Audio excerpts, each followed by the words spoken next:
Welcome back to my channel Code Dictator. So topic we are going to cover programming construct like sequences, selections. So basically selections like your if else statement, switch cases. If you are new to my channel, so subscribe and like my channel and share with your friends because sharing is a caring, and hit the bell icon to get notifications. Let's start with the session. Okay, let's understand the switch statement. So we already learned about if else and if else ladder, but that is having some drawback. So to avoid writing multiple conditions, we can write switch case.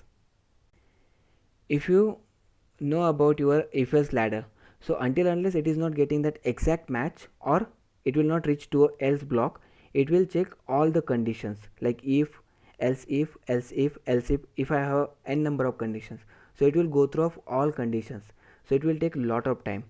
But switch case is not like that. So let's understand the concept first. So basically switch case is what? It is having some expression and it will match with the expression with the case. If that particular case it matches, so it will execute that block of statement and it will break your that block. Until unless it is not matching that particular expression with your case, so it will check with that only cases, but it will not execute that statement, it will not check the block. And if you got any successful case, so then only it will break your statement there only, there itself. Okay, and it will not check all the conditions, it will just automatically jump to your particular case, and if it doesn't found any particular matches, so it will go with the default case, that is your default statement, and then it will terminate your program. So let's understand this concept with the help of small program. Okay, create one simple class, new class switch demo. Okay, write down our main method. Inside that main int day equal to 4. Okay, and I am going to check with the days, like what is that exactly day is. So I can use simply switch, and then I can pass my expression. Expression is what? Day. So basically day is having this value 4, so it will match with all my cases. Let's understand all the things. Example first, day case 1 sys out Monday, and your break statement. The similar way, case 2, which is my Tuesday, and your break statement. Then your case 3,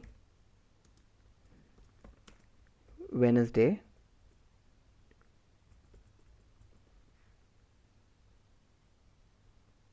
and your break statement.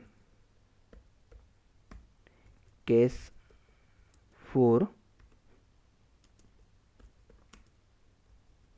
Thursday,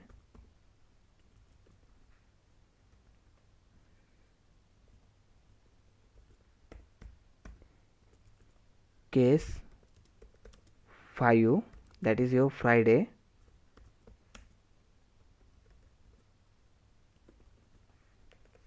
and your break statement. Case 6, sys out Saturday,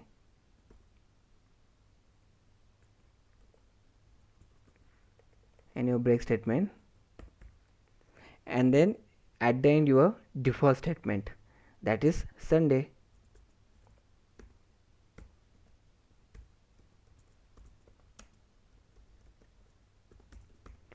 And guys, this default statement is not a mandatory one, but it's good practice if you are writing it, or else if you are not giving it, still it will not give any error. Case 7, that is my Sunday, and then simply break. If you are not giving it, still okay, but it is a good practice to give it. And then run our example. So if you see that my day value of day is what? 4, so it will compare with your case 1. This is not a case 4, correct? This is a case 1, So it will jump to case 2, case 3, case 4. Yes, I got my case 4. So it will execute my this block automatically and it will terminate my program. Let's run this one. It's Thursday, sorry. Then make that change. Okay, so just take it as a default statement. Let's understand. So we don't have 7th case. Okay, right now if I am giving it anything apart from my all these cases, so case 1, 2, 3, 4, 5, 6, but anything apart from these 6 cases, if I am giving any other number like 8, and if I am running the program, so by default my default statement will execute, which is my Sunday. Okay, if I am trying to give it 10 and if I am running my program, it will give me Sunday, which is my default statement. So this is one the benefit over my if else ladder, and this is how you can write your switch case. So basically switch is a keyword which is having some expression in a parenthesis, and that expression is matches with all your cases. And one important key point guys, okay, so many times we are doing the same mistake, we are forget about this break statement. So if you forgot about the break statement, and just an example, my statement is a K1, if I am running it, so it will give me output as Monday and Tuesday because I don't have break statement to break my block. So basically break is the statement which will terminate your current executing loop. Okay, this is my current executing loop, correct? Switch statement. So it will terminate my loop automatically with the help of my break statement.